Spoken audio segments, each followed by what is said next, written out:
आज की इस वीडियो में आज मैं कक्षा 8वीं वाले विद्यार्थियों को प्रश्नावली 5.6 के प्रश्नों को बताने जा रहा हूं। तो चलो देखते हैं प्रश्नावली 5.6 का प्रश्न। पहला प्रश्न है, दी गई आकृति में OM पर लंब है AB। यदि AM बराबर 3.5 सेंटीमीटर हो तो BM और AB का मान ज्ञात कीजिए। तो यहाँ पे BM और AB का मान हमें बताना है। तो यहाँ पे देखो, चित्र को देखो, ठीक है, चित्र हर चीज डिसाइड कर देगा। तो यहाँ पे ये वाला जो बिंदु पॉइंट दिखाई दे रहा है, ओ बिंदु, ये है केंद्र बिंदु, ठीक है, वृत्त का केंद्र बिंदु। तो वृत्त के जो केंद्र बिंदु है, यहाँ से मान लो, ठीक है, ये खूंटा है के हिसाब से, यहाँ से रस्सी यहाँ तक खींचेंगे और यहाँ पे मान लो एक कलम रखते हैं। तो कलम को इस तरह से प्रकार बन गया ना, तो प्रकार की सहायता से इस तरह से आप गोल रेखा खींच लेते हो। कई तरीके हैं गोल रेखा बनाने के। आप सिर्फ प्रकार के माध्यम से गोल रेखा बनाते हो, लेकिन रस्सी के माध्यम से भी बना सकते हो अगर आप दिमाग लगाओ तो, ठीक है। रस्सी है, कील है, लकड़ी है, इनके माध्यम से भी गोल रेखा बना सकते हो। मैं बता दिया कैसे बना सकते हो। चलो अब यहाँ पे देखो, ये केंद्र बिंदु है O और M, ठीक है, OM, ठीक है, लंब है किस पर, AB पर। AB पर लंब है, या फिर आप ऐसे पढ़ सकते हो कि AB पर लंब है OM और या OM पर लंब है AB। दोनों का अर्थ एक ही होता है, ठीक है, अलग अलग नहीं होता है। दोनों क्या है, लंब है। लंब का मतलब होता है क्या है, सीधी रेखा। देखो, जो 90 अंश का कोण बनाते हैं ना, उसे लंब कहते हैं। तो यहाँ पे 90 अंश का कोण बन रहा है। अगर देखा जाए तो पीछे में भी 90 अंश का कोण बनेगा, यहाँ भी 90, यहाँ भी 90। अब यहाँ पे प्रश्न में दिया क्या है, A से M का मान दिया है। A से M का मान दिया हुआ है, कितना दिया है, 3.5। तो जो जो दिया है ना, पहले उनको लिख लेते हैं। तो यहाँ पे लिखो, दिया है AM बराबर 3.5 सेंटीमीटर, ठीक है। आप सेंटीमीटर हिंदी में भी लिख सकते हो, CM करके सेंटीमीटर को इस तरह से भी लिख सकते हो। अब यहाँ पे देखो, A और B क्या है, एक जीवा है, ठीक है। चित्र के हिसाब से देखें तो चित्र में AB क्या है, जीवा है। जीवा किसे कहते हैं, जो केंद्र बिंदु को टच ना करे उसे हम जीवा कहते हैं। तो देखो, ये वाला रेखा है, ये वाला रेखा केंद्र बिंदु को टच कर रहा है, तो ये तो जीवा नहीं होगा, ठीक है। लेकिन ये वाला जो रेखा है, ये क्या होगा, A और B जीवा होगा। तो यहाँ पे लिखो AB एक जीवा है और O क्या है, केंद्र बिंदु। तो यहाँ पे O को आप लिख सकते हो, O वृत्त का केंद्र है। वृत्त का क्या है, केंद्र है। यहाँ पे देखो, M जो बिंदु है, अगर OA रेखा को इस तरह से देखो, AB पर लंब है क्या, OM रेखा, OM रेखा लंब है। तो यहाँ पे M जो बिंदु पॉइंट है, वो AB रेखा को दो हिस्सों में बांट रहा है। क्या कर रहा है, दो हिस्सों में बांट रहा है। इसका मतलब क्या है कि AM, देखो, AM का मान जितना होगा उतना ही MB का मान भी होगा, ठीक है। दोनों का मान क्या रहेगा, बराबर। अब देखो, AM का मान कितना है, 3.5। तो MB का मान भी कितना निकल गया, MB का मान भी 3.5 निकल गया, ठीक है। MB या इसे आप BM भी कह सकते हो। तो एक मान निकल गया, ठीक है, इसे आगे पीछे लिख सकते हो, MB या BM।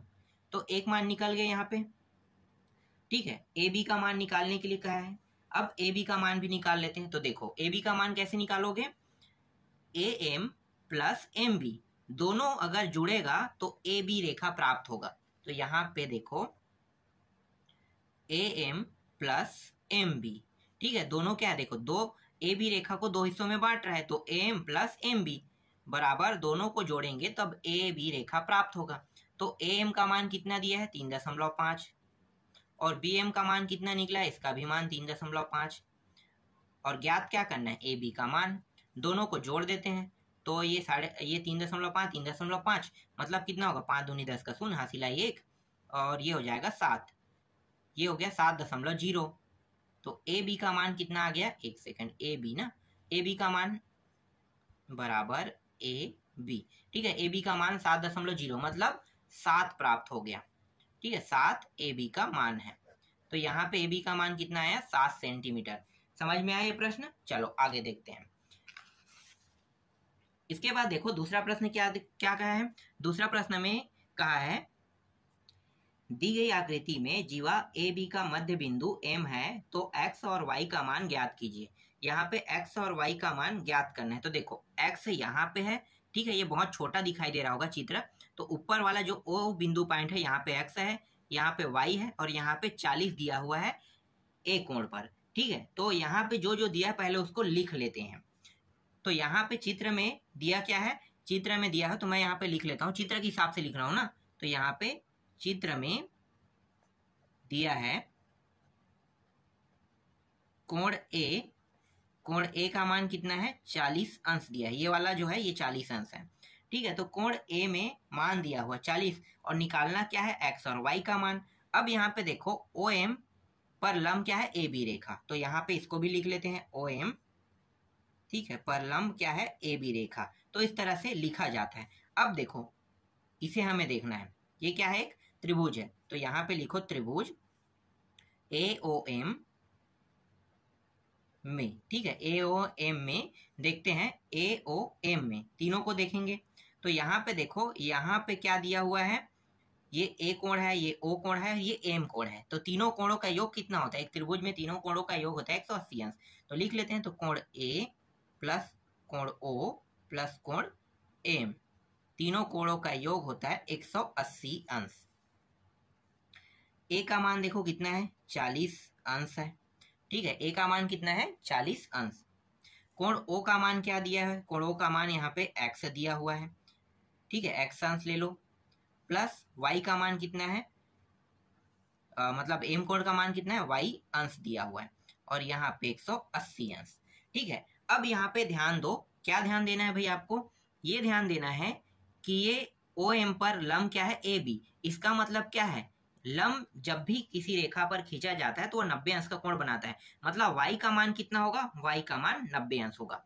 ठीक है, क्यों हो रहा है, क्योंकि यहाँ पे मैं बता देता हूँ। ठीक है, क्योंकि OM, एक सेकंड यहाँ पे पूरा मुझे लिखना पड़ेगा ना, यहाँ पे लिखो y अंश, मतलब y का मान जो होगा, एक सेकंड अंश मत लिखो, y बस लिख लो। ठीक है, तो y का जो मान है वो 90 अंश है। क्यों हो रहा है, तो यहाँ पे मैं लिख रहा हूँ क्योंकि OM पर लंब क्या है, AB रेखा, AB रेखा। ठीक है, लंब है, इसलिए y का मान क्या होगा, y बराबर 90 अंश। ठीक है, इस तरह, तो जहां पे y है वहां पे कितना रखेंगे, 90 अंश लिखेंगे। तो यहाँ पे 40 अंश प्लस x प्लस y बराबर, एक सेकंड, इसका मान तो 90 रखना है ना, तो ये 90 रख लो, 90 और ये हो गया 180। ठीक है, इन दोनों को अब जोड़ दो तो कितना होगा, जोड़ने पर ये हो जाएगा 130 अंश हो गया, और यहाँ पे x यहाँ पे आ गया, और ये रहा 180। इसको उस पार ले जाओ तो ये हो जाएगा 180 माइनस 130। माइनस कैसे हुआ पता चल गया, जब भी एक साइड से दूसरे साइड मान को ले जाते हैं तो प्लस में था वो मान क्या हो जाएगा, माइनस, अगर माइनस में होता तो प्लस में हो जाता। ठीक है, इसके बाद यहाँ पे x बराबर, इसको घटा दो तो कितना प्राप्त होगा, 50 अंश। ठीक है, तो यहाँ पे x का मान प्राप्त हो गया 50 अंश, और y का मान कितना है, 90 अंश। ठीक है, तो दोनों मान हमें निकालना था इस प्रश्न में, तो दोनों ज्ञात हो गया, x का मान 50 और y का मान 90, ये दोनों क्या है, इसका आंसर है। ठीक, आगे बढ़ते हैं। हाँ, एक चीज देखो, यहाँ पे मैंने क्या किया है, ये x को ऊपर लिख दिया है, y को नीचे लिख दिया है। अगर आप लोग उत्तर देखोगे ना तो उत्तर में आप लोग कहोगे कि सर x का मान तो 90 आया है और y का मान कितना आया है, 50 आया है। तो आपको क्या करना है, इसे आपको चेंज करना है, x नीचे लिखना और y को ऊपर लिख देना। ठीक है, यहाँ पे चित्र में थोड़ा सा गलती हो गया मुझसे, इसलिए ये x और y के मान जो है ना अलग अलग आए हैं। तो आप लोगों को क्या करना है, ये थोड़ा सा बदल लेना है। समझ में आ गया, सब सेम बनेगा, हल तो यही रहेगा, बस x के जगह में y रखना है और y के जगह में x रखना है, तो मान सही हो जाएगा। अब आगे देख लेते हैं। तीसरा प्रश्न है, दी गई आकृति में OM पर लंब है PQ, यदि PQ बराबर 8 सेंटीमीटर हो तो PM और MQ का मान ज्ञात कीजिए। क्या PM बराबर MQ, ये भी सिद्ध करना है। ठीक है, तो बहुत आसान प्रश्न है, पहले जो जो दिया है उसको लिख लेते हैं। ठीक है, तो यहाँ पे फिर से लिख लो, दिया है। ठीक है, यहाँ पे दिया है इस प्रश्न में PQ का मान दिया हुआ है, PQ, एक सेकंड, यहाँ पे मैंने ये भी लिख दिया है क्या चित्र में, ये P है और ये है Q है। ठीक है, P और Q, PQ का मान दिया हुआ है यहाँ पे 8 सेंटीमीटर दिया है। ठीक है, तो यहाँ पे लिख लेते हैं 8 सेंटीमीटर। ठीक है, और इसमें लंब बोला है ना, तो लंब को भी लिख लेंगे। क्योंकि लंब बहुत ही इंपॉर्टेंट है। तो OM रेखा पर लंब है क्या, P और Q। और ये जो PQ है ना एक जीवा है, तो इसको भी लिख लेते हैं PQ।